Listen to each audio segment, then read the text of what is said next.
Charlotte Bronte's pulls us into a world of stark contrasts. We meet young Jane, an orphan living at Gateshead Hall. The grand house should be a haven. Instead, it's a place of loneliness and cruelty. Jane's very presence seems unwelcome. She is a burden to her aunt, Mrs. Reed, and a target for her cousin John. We feel the chill of Gateshead as Jane navigates a home that offers her no comfort. Jane's childhood is devoid of the love and warmth every child deserves. She is a lonely figure. We see the world through her young eyes. The injustice feels so real. The sting of each insult from John, the indifference from her cousins Eliza and Georgiana, and the coldness of Mrs. Reed all paint a stark picture of her isolation. Jane's spirit, however, remains unbroken. It's this inner strength that makes her such a compelling character. Even at a young age, she possesses a strong sense of self. She knows she deserves better. This knowledge becomes her shield. It protects her from the worst of Gateshead's emotional storms. Within the oppressive atmosphere of Gateshead, Jane finds solace in books. We see her escape into their pages. Each story offers a world far removed from her own. The vivid descriptions and captivating narratives ignite her imagination. Books become her refuge, a place where she can explore different lives and perspectives. Her love for learning shines through. It's a beacon of hope in the darkness of Gateshead. This passion for knowledge highlights Jane's intelligence and curiosity. These qualities set her apart from the superficiality of her cousins. They also emphasize her thirst for a life beyond the confines of her current situation. However, even this small comfort is often met with disapproval. Her moments of peace are disrupted. The books are snatched away. She is reminded of her place. This only strengthens her resolve. The denial of knowledge fuels her desire to learn. Jane's pursuit of knowledge becomes an act of defiance in itself. John Reed, Jane's cousin, embodies cruelty. He is a bully who takes pleasure in tormenting her.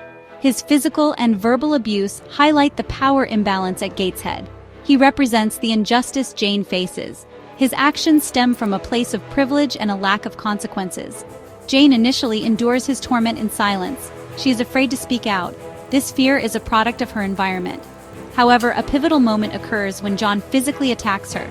This act of violence unleashes a spark of defiance in Jane. She fights back. This act of resistance marks a turning point. It reveals Jane's inner strength. This rebellion, though, is met with swift punishment. The adults in the house, blinded by their prejudices, side with John. This further isolates Jane. It reinforces her status as an outsider. It also plants the seeds of doubt about the fairness of the adult world. Section 4. The Cold Heart of Gateshead, Mrs. Reed's Neglect. While John Reed represents active cruelty, Mrs. Reed embodies a more insidious form of abuse, emotional neglect.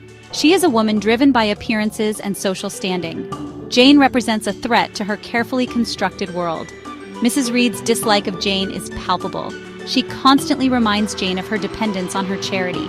This reinforces Jane's feelings of being unwanted and out of place.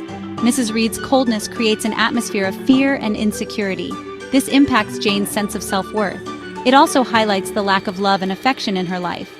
Mrs. Reed's cruelty extends beyond words. She denies Jane basic kindness and affection. She isolates her from her cousins. This emotional manipulation is damaging. It reinforces Jane's sense of being different. It also highlights the power dynamics at play. Mrs. Reed uses her position to control and manipulate Jane. Section 5. The Red Room, Terror and the Seeds of Resilience. The Red Room incident marks a turning point in the novel. This room, shrouded in darkness and associated with death, becomes a site of terror for Jane. After her confrontation with John, she is locked inside as punishment. This experience is deeply traumatic. Alone in the darkness, Jane's imagination runs wild. The room becomes a symbol of her confinement. The red walls seem to close in on her. This experience amplifies her feelings of fear and isolation. It also triggers a physical and emotional response. Her subsequent illness highlights the impact of trauma on the mind and body. Yet even in this moment of extreme vulnerability, Jane's spirit shines through. As fear threatens to consume her, she finds the strength to resist. She cries out, she demands to be heard. This act of defiance, however small, signifies a shift in Jane's character. It marks the beginning of her journey towards self-discovery and empowerment. The Red Room, though terrifying, becomes a catalyst for growth. It forces Jane to confront her fears. It also sets in motion her desire for a life beyond